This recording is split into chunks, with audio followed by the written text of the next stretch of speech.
Hey friends, well welcome to Grit and Growth Business Live. This is our first inaugural, if you will, Tuesday night show. I'm Ralph Estep Jr. and tonight we're going to dive into some real struggles of small business owners just like you.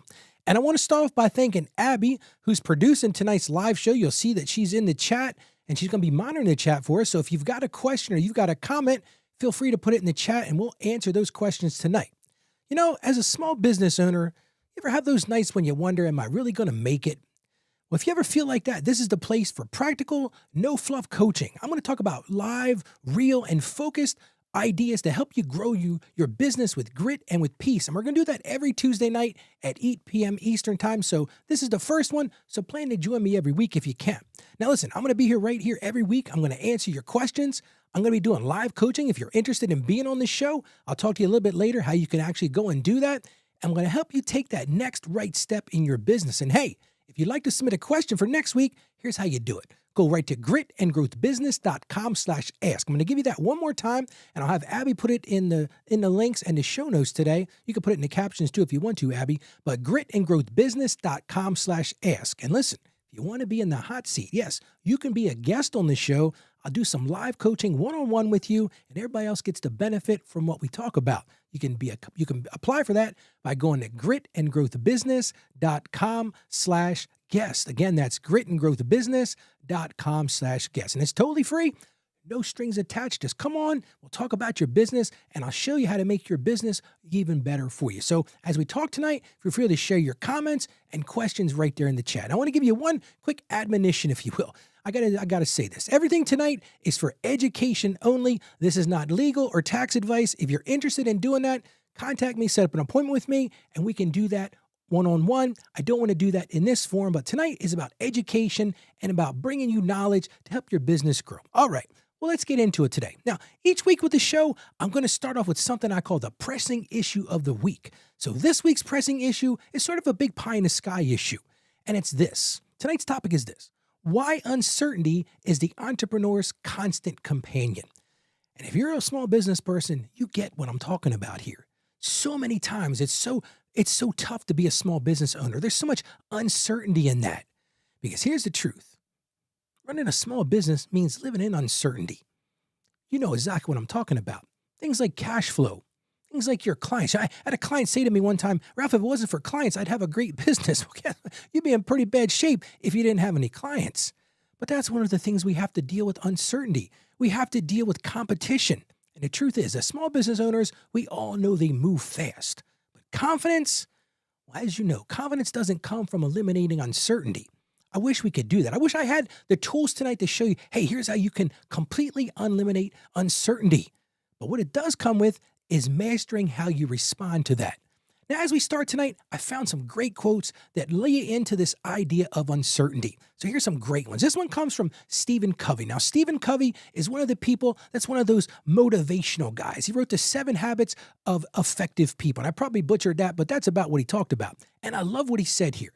He said, the only certainty in business is uncertainty. Well, that's the truth. If you're a small business owner, you know there's a ton of uncertainty. And I'm seeing your questions in there. Mark, we will definitely get to that. So thank you for bringing that question. Here's another quote. Now, I couldn't find who this was talked or who said this. It's widely cited in startup circles, but listen to this one. This is a great one. Entrepreneurship is living a few years of your life like most people won't. But then it continues. So you can spend the rest of your life like most people can't. Hey, you know what? If you're a small business owner, that's our big vision. That's our thing that we're always looking towards, our big, hairy, audacious goal. Living a few years of your life like most people won't. Hey, being a small business owner is hard work. But when you really master it, when you get past those struggles, when you get past that uncertainty, you can truly spend the rest of your life like most people can't. Here's a great quote from Dale Carnegie. And I actually took the Dale Carnegie classes, and if you ever have a chance to do that, I would highly recommend it. They are fantastic classes that you can take. But this is what Dale Carnegie said. If you wait for certainty, you'll spend your life standing still. I don't know about you, but I don't have time to stand still, especially as a small business person. So I think Dale Carnegie just nailed it. Well, here's one from, and I was told you got to call this guy Sir Richard Branson. That's what Richard Branson said. He said, you don't learn to walk by following rules. You learn by doing and by falling over. Listen, if you're a small business person like me, you know you've fallen over a few times. sometimes you take your licks, but you get back up. That's the whole key to small business is get back up. And I got one more quote. I'm going to overrun you with quotes tonight, but this one comes from Tim Ferriss, and I love this one. This is the one we can really lean into tonight. But this is what Tim said. He said, great entrepreneurs aren't fearless. They act in spite of fear. Isn't that a great quote? All right. So here are 3 moves for this week. I'm always going to give you 3 moves to start off the show. Then we'll get into some listener questions and we'll dive into some questions that you have in the chat. But here are your 3 moves for this week. I always want to give you some takeaways right from the top. Number 1 thing, if you work with me, you know I say this all the time. Track your cash. Now, I'm not talking about tracking your cash monthly or annually. I'm doing a lot of tax returns. Believe it or not, the personal filing tax deadline is next Wednesday. And I've still got people that are still giving me their stuff. But here's my encouragement for you as a small business owner. Track your cash weekly, not monthly. Because the truth is, anxiety or awareness beats anxiety. I got that kind of messed up. So it is a live show, so sometimes I'm going to step on my words, but that's the key. What I wanted to say here is awareness beats anxiety. See, if you know what's going on, that's how you can break some of that uncertainty. I know a lot of small business people, they never know exactly what's going on in their business. Maybe they look at it monthly, maybe they look at it quarterly, but guess what? I really think the key, the secret sauce, if you will, is looking at it weekly, not monthly. All right, let's move on to my second move for this week. Kind of like I talk about on my daily show, which you can check out. It's called Financially Confident Christian. I do that every day, about 10 minutes of your time. Again, that's financiallyconfidentchristian.com. But number 2 thing on the business show here tonight, build a small buffer fund. Now, if you're an individual, I talk all the time about building an emergency fund. As a business owner, I want to encourage you to do the same thing.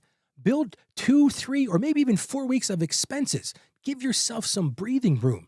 Because one of the things I know about business, you never know what's going to happen. There's that uncertainty. Well, if you've got that buffer built, you can withstand the tides of that uncertainty. You can weather the storms, if they will. So that's number 2, is build a small buffer fund. Again, 3 or 4 weeks. Now, I don't expect you to have this when you're first starting off in business. And honestly, after you've been in business for a while, it's great if you can expand that to 3, 4, or maybe even 5 or 6 months. But that's a goal for tonight. Build a small buffer fund. And number 3, and this is one I've got to embrace myself, because a lot of people say, well, Ralph, you try to control everything. But here's the key. Here's the secret sauce to this one. Focus on what you can control, because it's so easy to try to control everything. What are the things you can control? You can control your outreach. You can control your follow-ups. I know so many small business people don't take the time to follow up with their customers or their prospective customers. You can control that. And here's another thing you can control as a small business person. You can control your delivery. Well, that leads me perfectly into our first listener question. Now, I put this on Facebook and asked for questions, and we got a real great question from Maria in Austin, Texas. Now, here's our question from Maria tonight. This is what Maria said. She said, hi, Ralph. I pour my heart into my business, but some months I barely break even. Last month, I even had to borrow just to cover rent. It feels like I'm constantly walking a tightrope. How do I stay confident when the future feels uncertain? Yeah, wow, Maria, what a great question. And thank you for checking in with the show all the way from Austin, Texas. My oldest son's actually in Texas. He's going to come up and see us here pretty soon. But Austin, Texas, way to go, Texas. But Maria, thank you for being so honest. A lot of small business owners don't put that honesty on their sleeve. But that tightrope feeling, and feel free to comment in the chat tonight, everybody who's listening. That tightrope feeling, every entrepreneur has walked that. You're not alone in that. Successful entrepreneurs, in my personal opinion, I've been doing this type of thing for 30 years. I've been working with clients and customers and coaching people for 30 years. Every entrepreneur feels like they're on a tightrope at times. But here's the thing I want you to understand, Maria, and I want you to really lean into this. Uncertainty isn't failure. It's just not. Uncertainty isn't failure. It's the price of freedom. Because the truth is, you're building something real, and guess what? Building something real takes guts. So I've got some takeaways for you. Like I said earlier in the show, number 1 thing, Maria, track your cash flow. Spot those patterns before they become problems, because that's the thing, Maria. If you're not tracking that, you don't know what's going on in your business. And here's another thing I'm going to encourage you to do. Add one small steady revenue stream. Look at your business. Maybe there's something that's your go-to thing. When things seem to get tight, you can go to that revenue stream. A lot of small business people that I work with have that one product or that one service that they can always rely on to really get ahead. So I'm going to encourage you to do that simple thing. Maybe a simple subscription. Maybe you get a retainer for some clients, maybe some mini offers, because those type of things can truly smooth out the dips in your business. And here's the thing I want you to know, Maria. Measure progress. So many small business people get stuck on perfection. Well, guess what? If you're looking for perfection as a small business owner, you're going to be disappointed most of the time because most people don't get to perfection. But those wins, they compound quietly. So now I want to ask you in the chat, while you're watching this, how do you push through when the future feels uncertain? And while we're doing that, let me take a look at some chat comments that we've got over here in the chat. So let me switch here. And it looks like Mark, let me put your comment over here. Mark made a statement here. Let's see if I can make this work. It should work. Of course, now it's not going to work. Oh, here we go. Let's do this.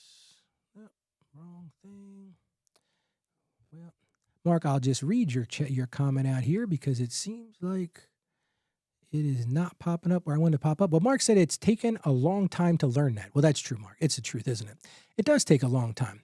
All right, David, thank you for joining the show. I see you've got a question, and that is, what platform would you recommend to reserve a buffer fund?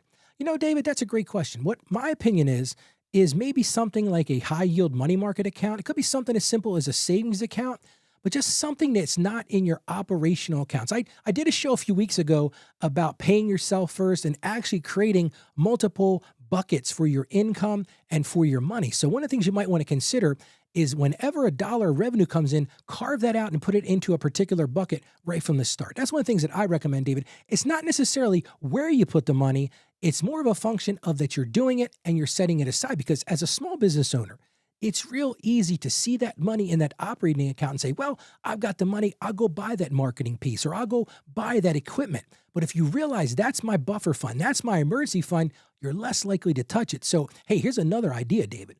Maybe even put it in another bank to where it takes you a little bit of exercise to go do it. I do this in my own personal life. There's some money that I put in a bank that I can't get to without having to put some exercise into it. So, David, I hope that answers your question, but that's really what I would recommend is put it into something that is more difficult for you to get to. And it looks like Mark had another question. It says, as a very small business, when do we actually have to do quarterly filings? We've always just reported on our 1040. Great question, Mark. But I'm going to lead you with a little question here, Mark, from me. Mark, tell me what kind of business you are. If you're a sole proprietorship, then yes, you would file that on your 1040. But if you are a corporation, then you're going to need to do that on a business tax return, and that could be more complicated. But Mark, generally, you want to make sure you're paying quarterly if you're going to have a tax liability. And that's because the IRS wants to get paid as you go. Just like when you're working for somebody else and you get a W-2 salary, they pay your taxes as you go. Well, the IRS wants the same thing. So from a practical standpoint, Mark, you probably need to do that quarterly. But if you don't have a lot of income, you can get away with doing an annual. I hope, Mark, that answers your question. And I see David made a comment that says, always persevere through the good times and the bad times. Amen to that, David. That is so true. That is so very true, David. So many people get bogged down in those times. And it's funny, and I hope David doesn't mind me sharing. Dave is one of my coaching clients, and we've been working through David's why in his business. And it's one of the main things, and we'll talk about that in a future show, but understand your why, because when you're in those times when things are tough, when you're struggling with, why am I doing this? Because listen, I did a show a couple of weeks ago, why do I hate my business? But listen, if you're a small business owner, you probably felt that way sometimes. But when you know your why, when you have those goals in front of you, you can persevere. And like David said, through those good times and the bad times, because guess what? As a small business owner, you're going to have some bad times. There are going to be some storms. And Mark, thank you. I see you're an LLC partnership with your wife. So you're actually filing a separate tax return with that. So again, I would probably need to look at your particular situation. But in general, I would say, look at doing quarterlies if you're showing income. If you're not showing any income, it's no big deal, because then the IRS isn't going to expect you to pay if you don't owe them any money. All right, well, let's move on to our second question for tonight. And this question comes to us all the way from Seattle, Washington. And this is from Ethan. Now, Ethan wrote me this. He said, hello, Ralph. I just started my graphic design business a few months ago. I'm excited, but I feel like I'm working all the time and don't even know how to stop. Now, I'm gonna pause here for a second, Ethan. Let me just tell you something right now. I hope you realized when you went into business for yourself, this is going to be harder than you expected. The truth is, as a small business owner, and like I said, I've been doing this this is not my first rodeo, as they say. You're always going to work harder. Truth is, you're going to work harder. You're going to work longer. And at the beginning, you're probably going to make less money than other people who are working for somebody else. But let me continue what he said. And he says, I want to make my business work, but I don't know how to balance it with my life. How do I even start? Ethan, what a great question. And this is a question I get all the time. So first of all, I want to congratulate you for starting your business because you've taken a step. And a lot of people don't take that first step to start your own business. It's not easy, but you've got a vision. So that's another thing. Think about your vision. What do you see this looking like in a few years? Now, I'm going to be honest with you. A lot of financial gurus, these motivational people say, well, you can find a great work-life balance. I don't believe that, honestly. I don't think you can. I think that the way you have to do that is you have to be intentional. So that's what I'm going to lean into here. It's all about being intentional. And what it leads me to really is balance isn't perfection, because a lot of people think, well, if I can find this work-life balance, first of all, like I said, I don't really think that exists, but it's intentional. It's being intentional in your time that really matters. Here's one of the things that I recommend to do. Set a stop work alarm every day. Say to yourself, okay, here's the deal. I realize I'm going to have to work 50, 60, 70, pick a number, whatever that number is for you. I'm going to have to work a lot in my business. But here's what you can do. Set a stop work alarm and say, okay, look, I'm going to work every day from 6 a.m. to 6 p.m. or whatever that works like for you, whatever that looks like for you. And then at 6 p.m., hey, I'm out the door, no matter what's going on, because listen, and I've learned this the hard way. You've got to set boundaries. And I like what Mark just said. He said, set boundaries around your time. I was getting ready to say that, Mark. It's like you're reading my mind. We're on the same wavelength. But Mark and I had a long talk today. So maybe we're connecting today. He's my brother over there. My brother from Alabama, we'll say. But Mark, you're absolutely right. You have to set those boundaries, because this is one of the things I did not do well when I was younger, when I had young kids at home. I didn't do a good job of setting those boundaries. Just, I was physically home. I would come home at night back when my office was away from the house. I'm kind of fortunate now. My house is right here where my farm is, but the kids are moved on. My kids are 24 and 28. But I didn't do a good job of setting those boundaries. Yes, I would come home, but then I'd go squirrel myself away in my home office. That's not the right way to do it. So set that work alarm, set those boundaries. And when that rings, step away. And listen, even if it's just, listen, I'm going to say, okay, look, here's what I'm going to do. At 6 o'clock every night, I'm going to go have dinner with my family. I'm going to give them an hour. I'm going to give them 2 hours. Now, maybe you say, look, when the kids are in bed, I'm going back to work. That you may have to do that when you're running your own business. I don't think you're ever going to find that beautiful balance, because that's true. It's great to start a business. The excitement of that is great, but you're going to burn out if you don't use your time intentionally. You don't balance those boundaries. So maybe another thing you can do, and a lot of people do this, take a walk sometimes during the day. When I get really stressed out about something going on here at the farm, I get out and check out with the cows. We got some Black Angus cows out there. You want to bring some peace into your day, go watch the cows for a little bit. But you got to keep from getting into those times of just, of blowing yourself up and getting burned out. And again, I'm going to go back to what I said to David in our coaching call just the other day. When you're building that business in the first place, lean into your why. Because here's the thing. You're never going to get burned out when you're chasing a dream. Think about that for a second. And let me ask you in the chat, do you agree with that? Who's ever been burned out when they're chasing their dream? You figure it out, right? You make it work. You set reasonable boundaries. So if anybody has any comments, I'm happy to listen to them, but I just don't believe, and I think the sad part is you hear these people read all these crazy books, these management books, oh, you can have work-life balance. I'm sorry, but I don't see that. I think as your business develops, as your business grows, once you've been in your business 5, 10, 15 years, then maybe you can get into some boundaries. But listen, when you're at the front end of this is hard work. You've got to work harder than everybody else. You've got to exceed expectations. You've got to over-deliver. You've got to do all of those things to really build your business. And like the quote said at the beginning, you're willing to work hard now, you'll have options later. I just recorded a show today, and we had a quote from Chris Rock. Actually, it was yesterday. I think we were recording it. Abby can correct me if I'm wrong. But Chris Rock said something along the lines of, you have options when you work harder. When you build that diversity, when you build up those boundaries, you're going to have options. Well, let's move on to question number 3. And this one comes to us from Lisa from all the way in Portland, Oregon. So Lisa, I want to thank you for sending in your question. Let's get right to it. So Lisa said this. She said, last year, I invested in equipment that didn't deliver. I lost money and confidence. Now I see another chance to grow, but I'm scared of failing again. How do I take the leap without losing peace of mind? Lisa, let me just tell you something right now. Thank you for your courage. And I want to tell you something, Lisa. Every business owner that I know, including myself, has made a move that didn't pay off. I've been in my own business for 30 years. I can probably list a dozen things that I thought at the time, and these are going to be perfect. These are going to be home runs. Well, guess what? I struck out a few times. And Lisa, as a small business owner, you're going to strike out a few times as well. But here's what I've learned. Growth, true growth, always involves risks. You're always going to have a risk. But here's the thing. You can do better with that risk if you're smart about it. See, smart risk is measured, not emotional. So here's one of the things I'm going to recommend that you do, Lisa. And anybody else who's watching or listening to this right now, here's something I'm going to recommend you do. There's a lot of people, and I'm guilty of this. A lot of things that I talk about on the show are mistakes that I've made, because the truth is you learn from your own mistakes. But here's one of the things I can encourage you to do is run a pilot project first.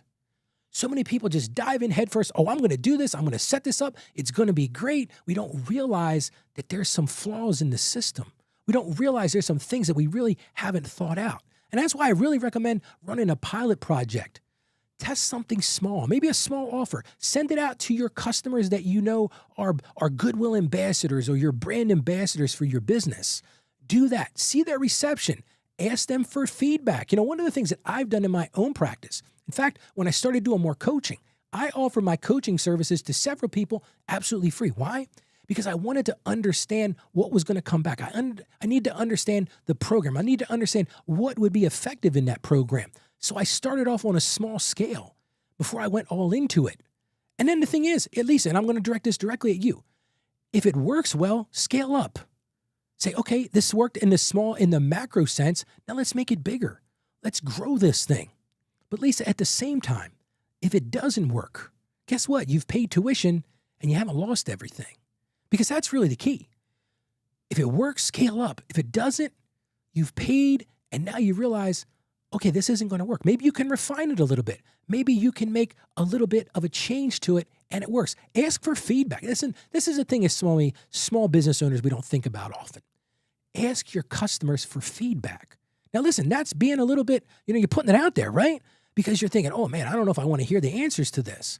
If you really want to grow your business, ask your customers what you're doing well and ask your customers what you could do better at. Because truth is, if your customers are invested in you, there's a book out there called A Complaint is a Gift. And it's one of those books that I highly recommend that everybody reads. If somebody is willing to complain about your business, man, you better listen to them. Because if they've taken the time to complain, that means you haven't lost them yet. Because the truth is, think about it like this. If you're done with the business, you're not going to bother complaining, because why bother? They're not going to fix it.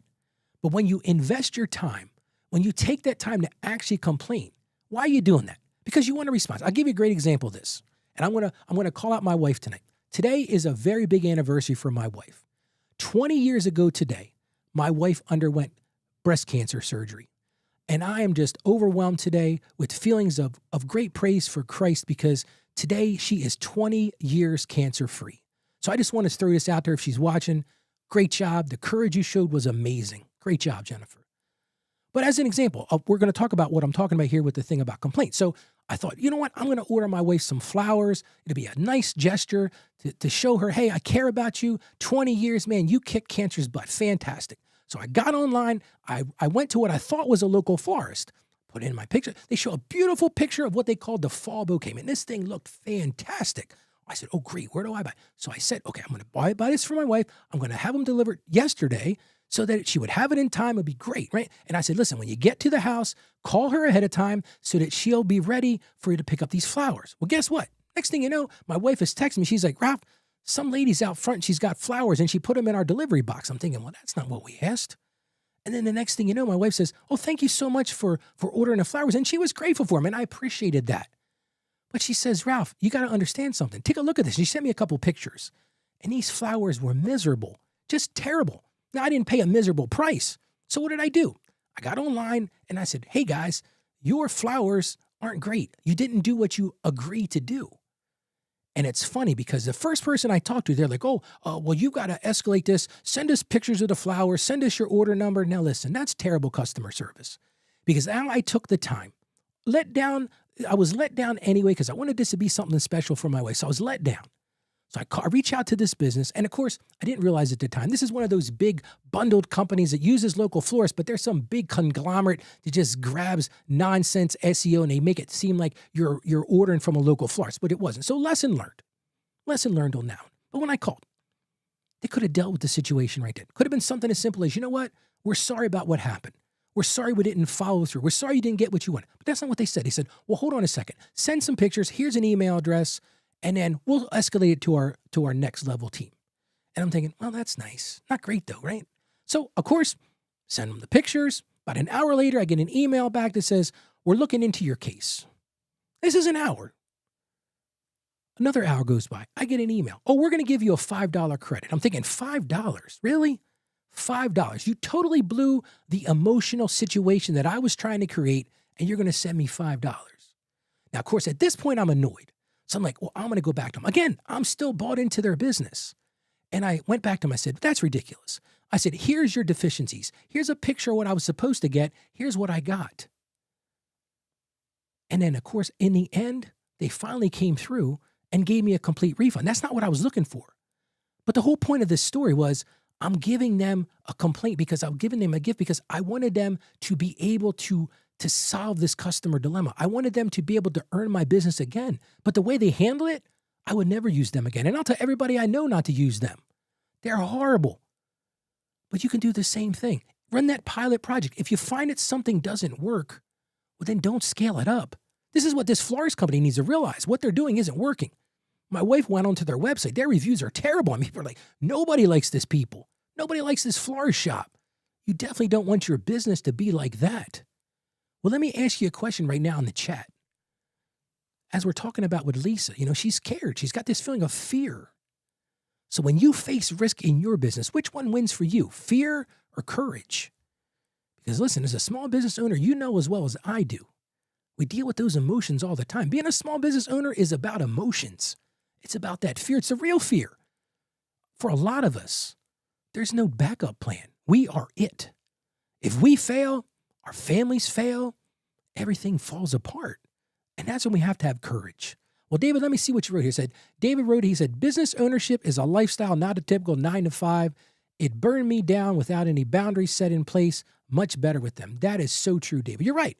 And that's the thing. A lot of small business people go into it with the mentality that it's a 9 to 5 thing. Guess what? If you're a small business owner and you're listening to me right now, and you want a 9 to 5, this is not the show for you. Because you're never going to be successful running a small business 9 to 5. Now, I'm not saying you can't do that when you've been well established, when you develop a team. That's one of the things that Dave and I are talking about in his coaching program. When you build a team, when you assemble people around you to accentuate the things that you aren't very good at and help build the business, then you might be able to get to a more normal routine. But 9 to 5 at the start. So, Lisa, if that's what you're asking about, now you were talking about equipment, but David just nails it. Now let's see what Mark said. Mark said, no longer use that company due to them not delivering flowers. Yeah, that's a truth, Mark. And here's the thing, and I'll take a little rant right now. Think about it, Mark. They're spending a lot of money for SEO, for advertising, for putting all that information out there. And man, I'm going to tell everybody I know not to use them. If they had done a good job, I might have told 1 or 2 people. But when you do a bad job, it's kind of like a restaurant. I say this to clients all the time. When you go to a restaurant and the service is terrible or the food's terrible, you will tell every person you know, don't go to that restaurant. Is that not true? It's true in my life. I can tell you that's a fact for me. But when you find a really good restaurant, yeah, you might tell 1 or 2 people. Me, I don't want to tell anybody because I want to keep it good for me. Let's move on to question number 4 tonight. And this question comes to us from Rachel from Denver, Colorado. So Rachel, thanks for reaching out to the show. Rachel says, good evening, Ralph. I just opened my consulting business, but I'm lost. There's so much I could do, but I don't even know where my first step should be. I want to make the right moves, but I feel stuck. How do I figure out what to do first? Okay. So Rachel, I'm going to give you a little tough love right now. This is the thing you're going to learn about Ralph. Ralph's a transparent guy, but I call it like I see it. If you've already started in the business, you should have already laid out your steps. So I'm going to call you out on that right away. This may be a time to take a little pause because you need to understand not just what your first steps are, not what your second steps are, but probably the first 15 steps. Now, that doesn't mean they're cast in stone like some big tablets that you took a hammer and chisel to. But you better understand what you're getting into. Another thing that I've seen so many small business people do, they leap headfirst into this, but they haven't really thought about what their business looks like. What is their brand promise? What is their why? What helps them stand out in the competition? So Rachel, I'm going to start there. You are a great candidate to come and join me on a coaching call. You can do that by going to gritandgrowthbusiness.com/coaching. Don't mean to sell my products here, but that's why I do this, right? Rachel, you're a great candidate for that because you need to really understand what you're getting into before you get into it. Look before you leap. And listen, Rachel, I got to be honest with you. You're not alone in this, though. Once you get past that initial inertia, like, oh, I can do this, it's great. That stuck feeling means you're probably caring about what you're doing. And that's a good thing. It's good to carry. I like what Mark said. Mark said, ready, fire, aim method. Yeah, that's not going to work too well, is it, Mark? The truth is, so many people jump into it like that. So I want to give you a simple framework, Rachel, to use that I use with my coaching clients. It's a couple steps. It is step number one. Anybody that's worked with me on coaching knows I talk about this. Start by clarifying your values. You got to start there. You got to ask yourself some really deep questions. What really matters to you and what matters to your clients? Who are you trying to serve? What is your avatar? We use that term. What is your avatar? Who is it you're trying to serve? What is your 10? I'm going to challenge you to something. This is a tough one. Come up with a 10-word brand promise for your business. Who are you trying to serve? What is that you're trying to offer them? What is the pain you're trying to relieve them from? What is the solution you're providing them? You got to know that from the front end, Rachel. This is not the time, like Mark said, ready, fire, aim. You're going to get yourself burnt doing that. You got to clarify your values. Why are you doing this? Because if you want to stay in it long term, you better know your why. That's the first step. Second step, and listen, a lot of small business owners fail on this one too. And I use fail, it's kind of a tough word, but again, I'm a transparent guy. Step two is check feasibility. Because here's the thing. Ask yourself, what's the easiest next move that actually moves the needle? Because so many people jump into things and they're like, okay, the phone's not ringing, nobody's coming to the door. You know what I'm going to do? I'm going to go get a big basket of spaghetti. I call that marketing. And I'm going to throw it up against the wall to see what sticks. Well, that's not feasible. Because if you don't know who your customer is, how do you know how to market to them? If you don't know why you're in business, how do you provide a service? So sometimes it feels like, oh, I'll spend some money on advertising. I recorded a show today, it'll come out in a couple of weeks, about debt. Well, so many people go into debt when they're in small business because they figure, well, nobody's calling, Ralph. Well, nobody's knocking our door down. Nobody wants to do business with us. So we go and do more advertising. I'll use an analogy. It's like having a shovel or a ladder. When you have a ladder, that can be effective to help you grow your business. But most small business people, they're using a shovel. And what do shovels do? They bury you deeper. So understand the feasibility, understand the goals, understand why you got into the business in the first place. Number three, test and learn fast. You're going to be in business for yourself. Clarity doesn't come from thinking. It comes from doing. That's the thing I'm going to tell you about small business people. We're pretty resilient folks. We don't sit there and ponder things. Now, I'm not saying don't have a plan. You didn't hear me say that. But clarity comes from thinking about it, the start, but then doing it, testing it, doing that pilot project, but then learning to lean and change. And if you've learned something new that you can talk about, I'd love to hear you share it. And here's one quick daily habit to end every day. Here's one of the things I'm going to recommend to you. Put this in my notes today, and I thought this would be great. Simple thing that you can do. End every day writing your top 3 for tomorrow things. It's really that simple. Tomorrow, I'm going to do this, this, and this. Do that at the end of every day. Debrief yourself. Because if you spend your whole day putting out fires, when you get to the end of the day, you're going to feel like, man, what did I accomplish? I have days like that all the time. What did I accomplish today? So as you end your day, start to think back, okay, this morning's meeting was this, and then I did this, and then I did this. And start planning, okay, tomorrow, because listen, you're going to have tough days in business. You're going to have days when you're like, man, Ralph, I hate my business. I don't want to do this anymore. Know your why, number one. But have your top 3. And listen, this isn't just for business people. This is for everybody. Write your top 3 things that you want to accomplish tomorrow. Make them simple, make them powerful, and make them repeatable. Because as I always say on my show, what gets measured gets done. Let me ask you this in the chat. If you've ever felt stuck making your first biggest decision, type me too. If you're a small business owner, in the chat right now, just say, look, me too, Ralph. It's tough making decisions. I deal with this every day talking to small business clients. They'll say to me, Ralph, listen, I'm working with another coaching client right now. He needs to buy some equipment. He's just getting started in his business. And he's like, Ralph, should I buy it or shouldn't I buy it? Those are tough questions. We all have to deal with those questions. Mark, thank you. Me too, Mark. I still deal with those things today. I decide, because listen, as small business people, most of us are entrepreneurs. We got this thinking cap that doesn't stop. I think it drives my wife crazy sometimes. I've always got a new idea, right? Those are decisions. We got to think through those things. But think about how can you make those things happen? Well, let's move on to our fifth and final question for tonight. And this one comes to us from Chi-Town, from Chicago. Anna from Chicago, Illinois says this. Hi, Ralph. I'm pouring myself into growing my business, but I keep wondering, am I moving in the right direction? I don't want to grow just for the sake of growth. I want it to matter. How can I gain clarity before taking the next step? Anna, great and wise question. So many people that I've dealt with don't understand that growth without direction is just busyness.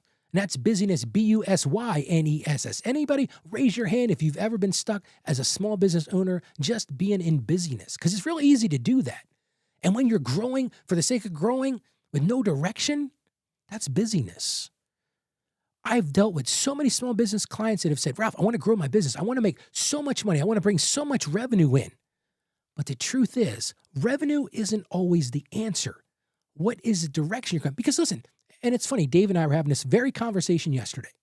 You can grow your revenue. You can say, well, look, next year, I want to grow my revenue by 50%. That's great. But is your bottom line growing? Is your business brand growing? Are people leaning into your business saying, Ralph, this is a great business? That's the question. Is it with direction? So Anna, that's what I'm going to ask you. You're pouring all yourself into it, which is fantastic. You're doing the hard work. But what's your direction? I go back to the same thing I said earlier. Where is your why? What is your plan? What is your vision? What do you see as your 1-year goal? What do you see as your 3-year goal, your 5-year goal? Because listen, if you don't have them, and so many small business people don't have goals. They're just like, well, you know what, Ralph? I got food to put on the table. I got payroll to meet on Friday. That's my goal. Well, guess what?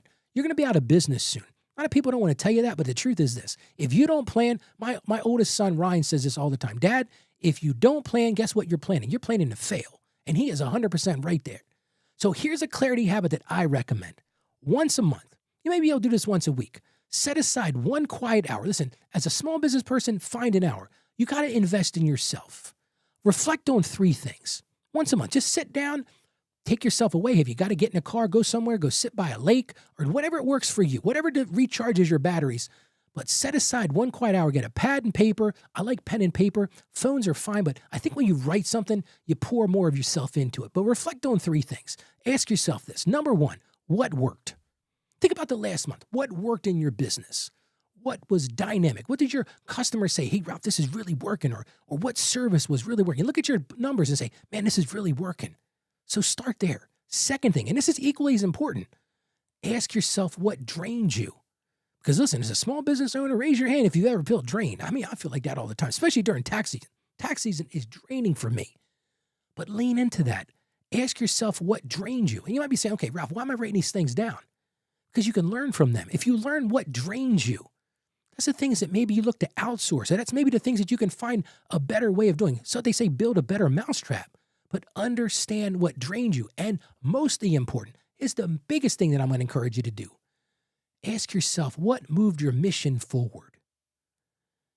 Did you write that mission statement when you started? Do you have that brand promise? Do you have that vision of what you want your business to look like? Once a month, just lean into that and say, you know what? What moved my mission forward? What are the things that worked? What are the things that made a mission, made me be able to move forward? And then once you've done that, align your next step with purpose.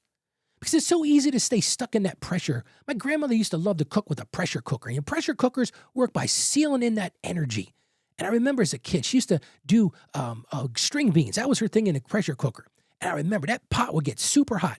And I'd hear this thing on the top going, and I remember it was so cool. When she would be done with this thing, she'd take it off the heat, and then she'd pull that top of it, all that pressure would go out. But you got to align your business because listen, in a small business, you're going to feel pressure around you all the time. But is it getting you to your purpose? Because here's the thing, clarity isn't a lightning bolt. A lot of people think, well, I'm going to have this, it's kind of like a Buddhist, right? I'm going to have this time where all of a sudden everything's going to be clear to me. I don't know about you, but I've never felt that way. It's not some lightning bolt that strikes me down and says, here's the answer, Ralph. But clarity is a rhythm. And if you can build that rhythm over time, you are going to get somewhere with your business. So now it's your turn. I want you to ask yourself this question. What's one thing that you want crystal clear about your business this month? Put it in the chat if you have it. What's one thing that you want to have crystal clear in your business this month? What would really make your business successful? What would help relieve that pressure? What would help you get to that dynamic feeling of your business is doing what you want it to do? And I hope it's leaning into your why. But ask yourself, what's that one thing you want crystal clear about your business this month? Type it in the chat or feel free to send me an email. Go to our website and tell me what that looks like for you. All right, well, let's recap what we've learned tonight. If you've got any questions, feel free to answer those in the chat. I got a few more minutes tonight. Let's recap what we learned tonight. We talked about Maria. Maria showed us that confidence is built through uncertainty. Listen, one certainty in life. If you're a small business person, you're going to be in uncertainty. But when you learn to get through that, those day in and those day out decisions, that persistence, that consistency, that's what really builds confidence. So Maria, I hope you feel that. And then Ethan reminded us that hustle without rest leads to burnout. Dave gave us some great ideas about there, and Mark too, about keeping those boundaries in place. Hustle without rest leads to burnout.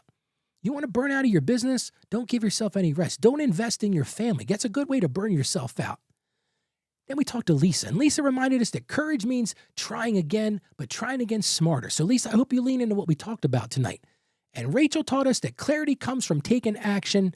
And finally, Anna reminded us this, that growth must align with our purpose. So you ready for a challenge this week? I want you to do this. I want you to pick one of these lessons, just one of those, one of that you can say, Ralph, oh, that would work in my business. Just pick one of those lessons and apply it and tell me how it went next Tuesday. Invite your friends, come back next Tuesday and tell me how it went this week. I would love to hear from you. And if tonight helped you in your quest to grow your business, I want to encourage you.